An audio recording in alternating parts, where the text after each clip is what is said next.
What's up, YouTube? ProTech here.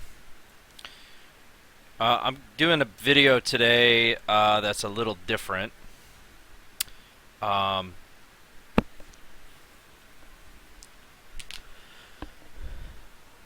there is a topic that goes on in the team game community about how resource sharing should be allowed into the game. Now, my own personal opinion about this is that it doesn't belong in the game. It should be removed.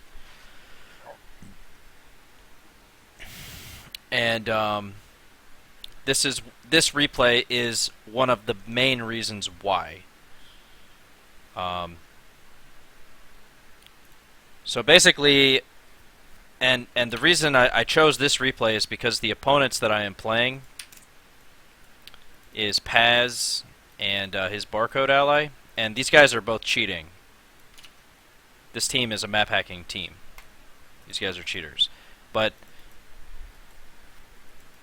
the reason why I wanted to go over this in this particular replay is because I want to show you guys how powerful this actually is, and why it absolutely needs to be taken out of the game. Because these two players that I am playing against in this game, they're both cheating. They're both map hackers. We've already confirmed that. But it doesn't matter. And another reason why I wanted to make this video and I chose this replay is because if you find yourself in this situation where your partner leaves at the beginning of the game and you know that you're going up against a couple of map hackers, this type of play is what you can do to win the game and give these map hackers minus points instead of plus points. Alright, so we'll jump right into it here.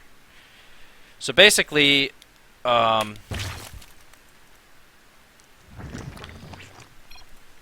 first thing you need to note about this is that when your partner leaves,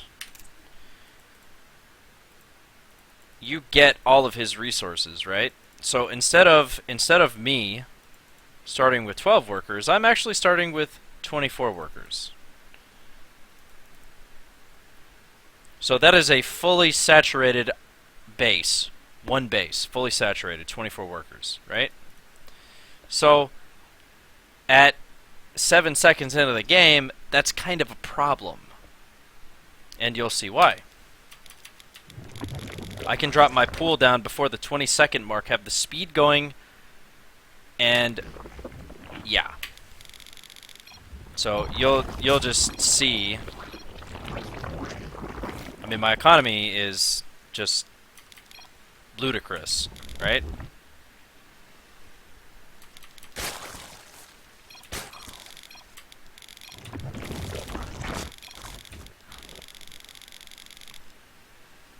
Okay, so at this point of the game, you can see that my layings are about to come up the ramp, right?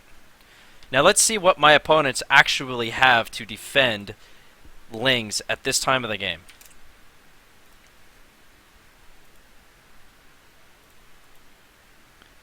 This guy didn't even go for a Reaper, he went for a Marine. And it's not even out, and my lings are at his base. So when he leaves, if you were building a drone, you cancel the drone, you make a gas, then you make a pool. You drone up during that time, you make SCVs during that time. And let's just watch how this unfolds.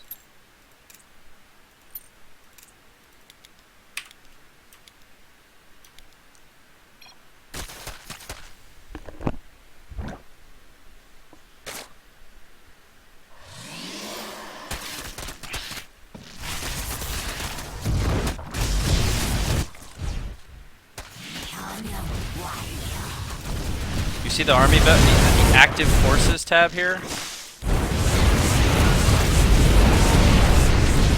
I mean, look at how powerful this is.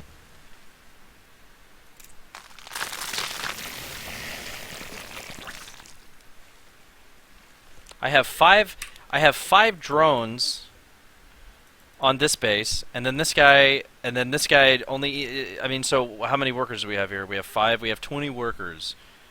I mean, look at how ridiculously powerful this is.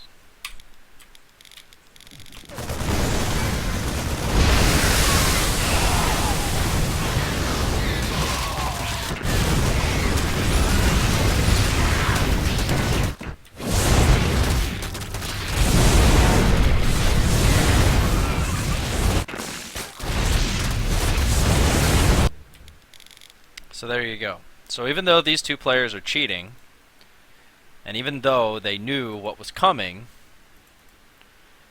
even if they wanted to do anything about it, they wouldn't be able to. So this is a strategy, like, and one of the main reasons why I leave games at the beginning of the game if I know that I'm playing a cheater, because I am operating under the assumption that my partner knows how to do this type of strategy. It's really easy. Gas at 12 supply, gas pool, drone hatch when you're over mineraled. I mean, it's just self-explanatory. So this is a build that I use when I know I'm going up against two people that are cheating. Now, I don't do this. If my opponents are legit and they've, you know, they're not bullshit players, I don't do this. I just leave the game because I know I win 100% of the time if I do this, because this is economic cheese. This is imbalance beyond belief. So but again, if you're in that situation where you're going up against two players you know are cheating, this is a strategy that you can use. But resource sharing needs to be it needs to be out of the game. It does not need to be here because it creates things like this. And I've lost to this stuff before because if it's done right, you can't stop it. So anyway, that's all I've got for you guys. If you liked the video, thumbs it up. If you don't, thumbs it down. Subscribe to the channel, all that good stuff, and we'll see you next time with the next video.